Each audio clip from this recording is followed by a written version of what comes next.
So my last couple of videos have been going over all the overalls of Rugby League 26. I started off at 89, we've gone 90, 91, and now we're going to be doing 92 and 93. And the reason I'm doing a video covering 92 and 93 is the fact there's only one player for each of them. So we have the two best players in the whole game, and the first player at 92, it's Payne Haas. Now, I don't know if I would consider Payne Haas the second best player in the whole NRL, but there's also a point where I can't really disagree too, because in my opinion, he's the best prop for sure.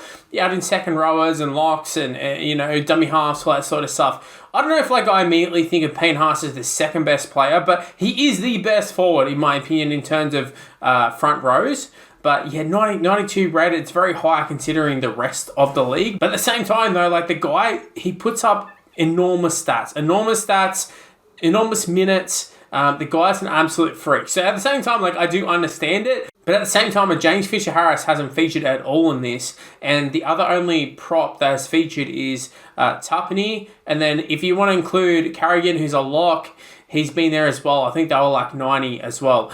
So there is a big downgrade in terms of the props. And maybe that's purely just so the game sort of flows well or whatever. But Payne Haas, let's take a look at his stats. 90 physical, 85 movement, 79 kicking, 89 handling, and 94 evasion. Now, again, Payne Haas isn't a stepper yet. He's got better stepping stats than some of the bloody fullbacks of the comp. But some of the wingers, Brian To'o, he's got better stepping than Brian To'o.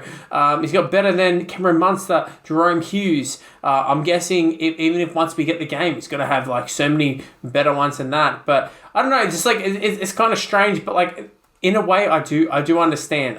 I understand Payne Haas having 6 stats because the guy is an absolute freak.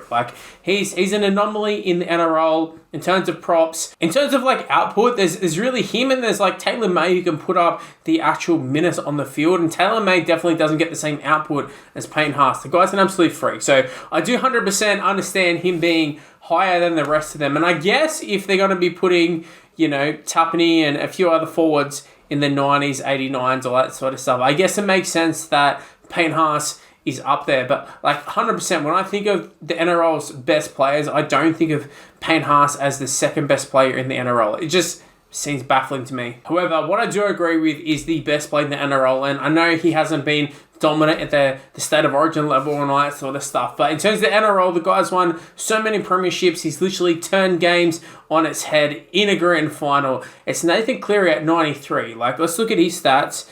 82 physical, 89 movement, 93 kick, 92 handling, 89 evasion. If I'm being completely honest, I actually don't think Nathan Cleary would be a great player in terms of picking up a card on pro team. I think there'd be better players.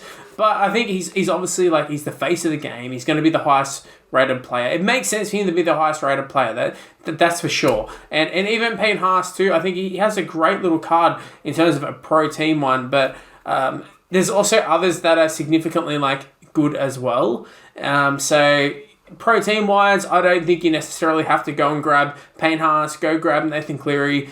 If I'm looking at someone, I'm looking at a Jerome Hughes, maybe someone like that, maybe a Mitch Moses. His best stat is his kicking. I don't know how effective that is going to be on the new game, but also handling as well. It's such a random stat. If it's going off Rugby League Live 4, the handling wasn't really that big of a deal. It's not they're dropping the ball left, right, and center. I don't think that's too big of a deal. But his physicals, 82 physical, 89 movement. It's one of the lower ones I've seen for the physical. So I don't know what that says about Cleary, the fact that our best player, according to Rugby League 26, has one of the lowest stats in terms of the physical. So hopefully some of the other stats kind of make up for that, because clearly he's not a speedster or anything, and he definitely isn't in real life. But some of the other stats that we've seen, this is probably the most realistic stats that we've seen in terms of any of the play. Of actual Nathan Cleary, he's not the most physical guy, but kicking game is very, very strong. Handling's good. He can step a guy here and there.